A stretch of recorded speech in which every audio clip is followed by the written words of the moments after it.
Olá, pessoal. Falar aqui sobre a Operação Absolute Resolve, ou Resolução Absoluta, levada a cabo aí pelas forças militares norte-americanas na madrugada do dia 3 de janeiro último, agora, uma força conjunta de operações especiais que realizou aí uma bem-sucedida operação de captura e extração do narcoditador Nicolás Maduro e sua esposa. A operação ela foi startada, ou seja, as equipes foram liberadas para atacar a posição às 23h46, de horário de Caracas, meia-noite e 46 no nosso horário aqui de Brasília.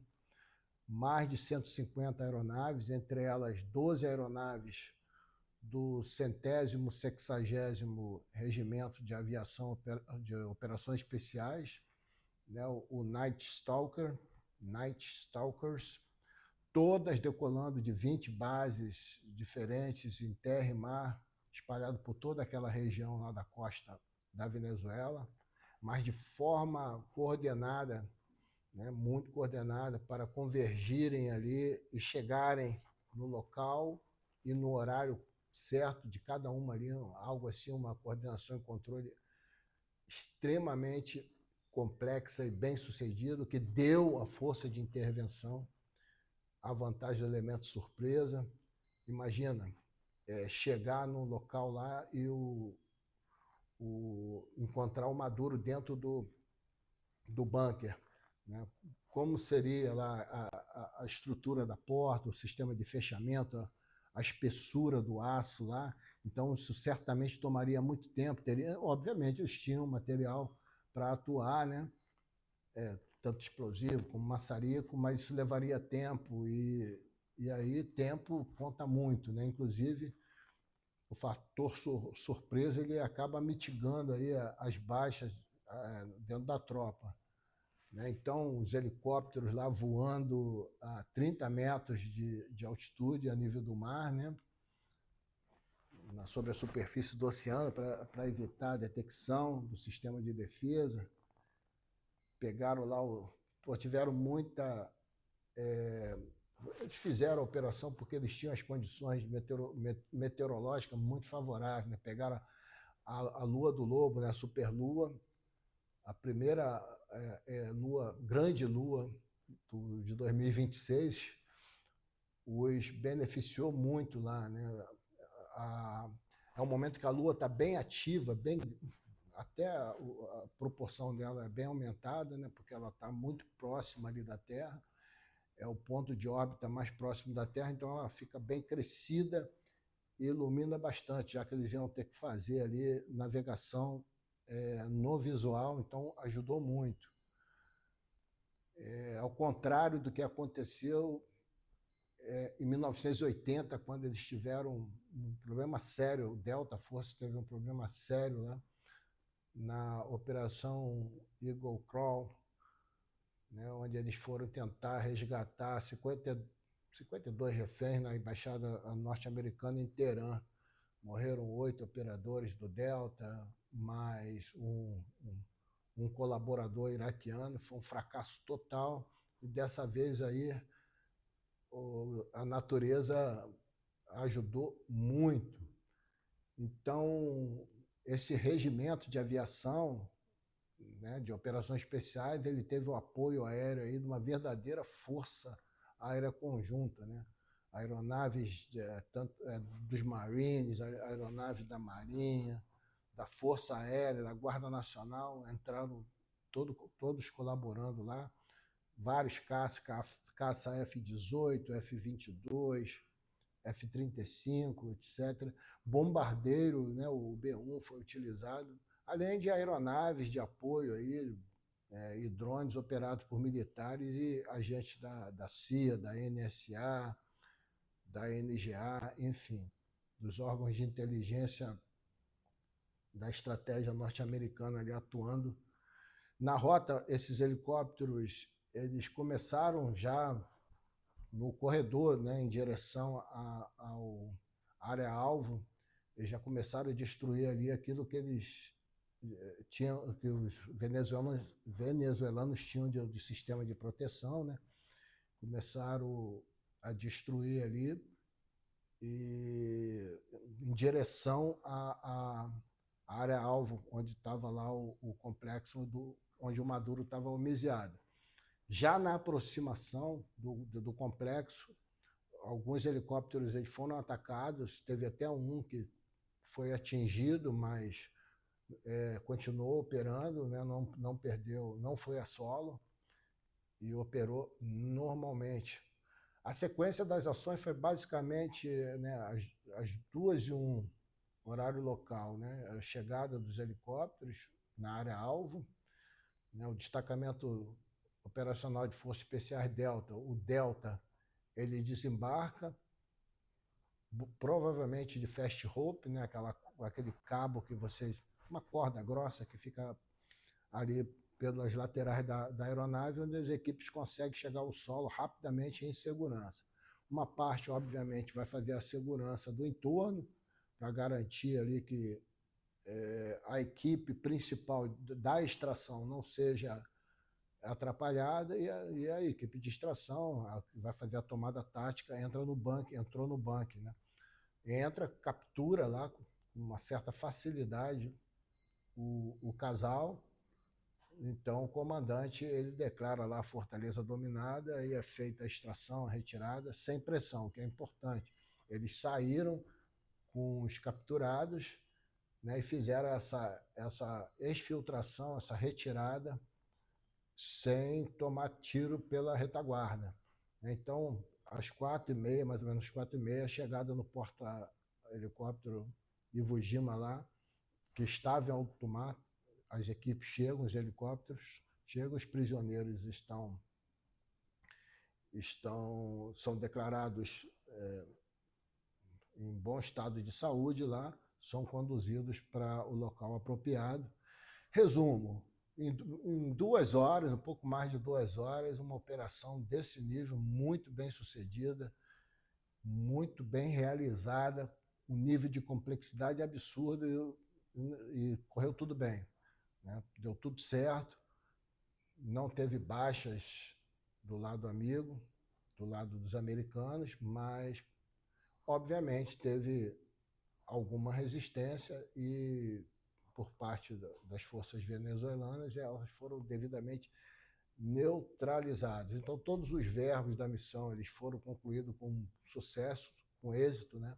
Infiltrar, tomar, capturar, extrair, exfiltrar, tudo com muito sucesso, como eu falei, com 0 baixa, né? Danos colaterais, até agora, no momento, não foi reportado, então parece que ninguém da população, nenhum inocente, foi atingido. E eu repito, né, tudo poderia ter sido diferente se não fosse esse planejamento que levou a essa ação surpresa, né? Então, poderia ter complicado ali se eles perdessem muito tempo para fazer a captura e extração do Maduro. Até mesmo se o Maduro tivesse resistido, não seria tão vitoriosa essa operação.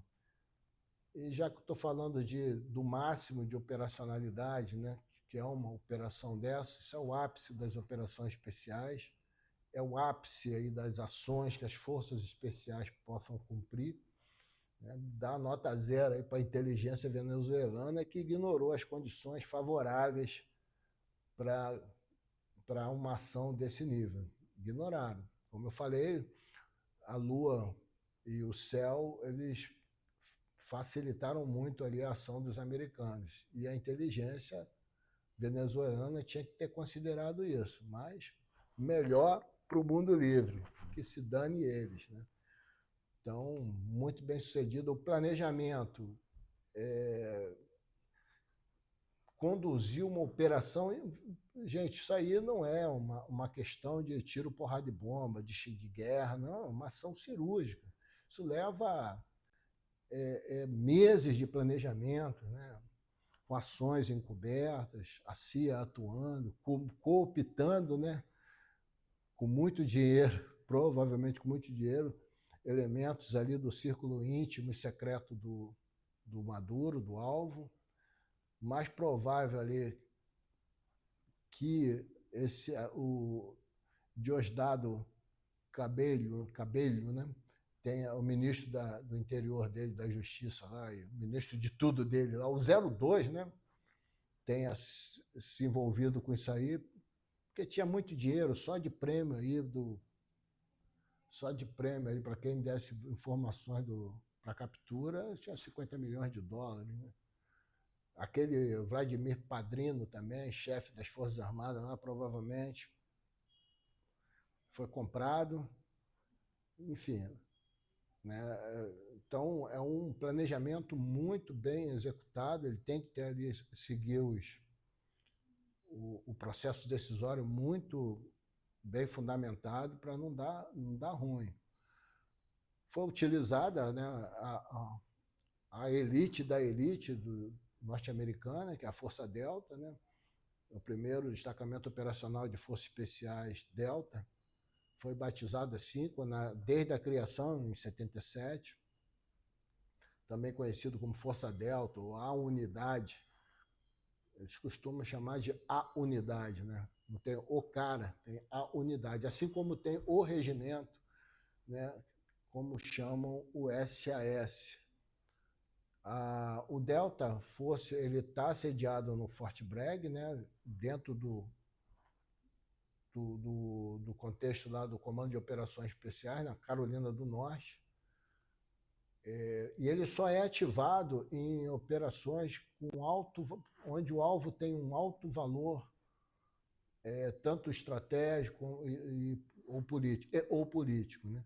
Quando é uma ferramenta cara que só é utilizada quando o alvo é altamente compensador. Ultra secreto, a identidade dos seus operadores não é revelada. Eu lembro que, para vocês sentirem o nível de treinamento deles, eu me lembro que na década de 80, militares nossos, das Forças Especiais que foram fazer intercâmbio lá nos Estados Unidos, em Fort Bragg, eles ficaram sabendo que os agentes do Delta, eles tinham a obrigação de dar 500 tiros por dia com a sua arma de dotação. Então, imagina o cara todo dia chegar no quartel, chegar na unidade, pegar a sua arma e dar 500 tiros. Então, os caras, eles acertam tudo, né? O nível de adestramento é altíssimo. Obviamente, uma ferramenta cara dessa não pode ser desperdiçada com missões de menor valor. Então, somente contra alvos altamente significativos. Tiveram várias atuações aí, né? Como eu falei, teve o problema lá daquela missão de resgate em Teherã, que deu errado, mas em 1989 eles fizeram uma missão parecida com essa, né? Quando eles fizeram a captura e extração do general Noriega, lá no Panamá, muito bem sucedido. Em 93 fala-se, né, que foi o sniper do Delta que abateu Pablo Escobar. Enfim, e também em 93 eles foram fundamentais lá para que não houvesse um número maior de baixas na tropa americana lá em Mogadíscio, né? Mogadíscio, na Somália, que foi muito bem representada no filme Black Hawk Down. Então isso foi em 93. Em 2003, 10 anos depois, foi o pessoal do Delta que capturou o Saddam Hussein lá no buraco, tirou ele lá do buraco. Em 2019, o governo do Trump, né, foi o Delta que eliminou lá o líder do ISIS, o Abu Bakr al-Baghdadi, né, líder do IRIS, foram os Deltas também. E agora, 2026, começando bem, né, a captura e extração aí do narco-ditador Nicolás Maduro em território venezuelano. Diga-se, é bom pontuar isso aí.